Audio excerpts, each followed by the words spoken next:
कुरान मजीद फुरकान हमीद अल्लाह रब्बुल अज़्ज़ा वजल का मुबारक कलाम है। इसका पढ़ना पढ़ाना और सुनना सुनाना सब सवाब का काम है। चुनाचा खातमुल मुरसलीन शफीउल मुज़निबीन रहमतुल लिल आलमीन सल्लल्लाहु तआला अलैहि वसल्लम का फरमान दिल नशीन है, जो शख्स किताबुल्लाह का एक हर्फ पढ़ेगा उसको एक नेकी मिलेगी जो 10 के बराबर होगी। अरे मैं ये नहीं कहता कि अलिफ लाम मीम एक हर्फ है, बल्कि अलिफ एक हर्फ, लाम एक हर्फ, मीम एक हर्फ।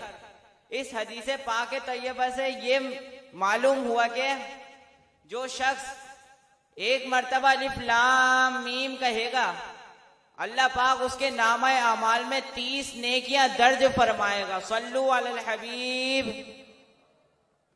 हजरत सईदुना अनस रदियल्लाहु ताला अन्हु से रिवायत है कि जो शख्स कुरान पाक सीखे और सिखाए और जो कुछ कुरान पाक में है उस पर अमल करे, कुरान पाक उसकी शफाअत करेगा और जन्नत में ले जाएगा।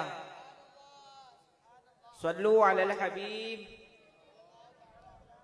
इलाही खूब दे दे शौक़े कुरान की तिलावत का, इलाही खूब दे दे शौक़े कुरान की तिलावत का, शर्फ दे उम्मत खजरा के साये में शहादत का।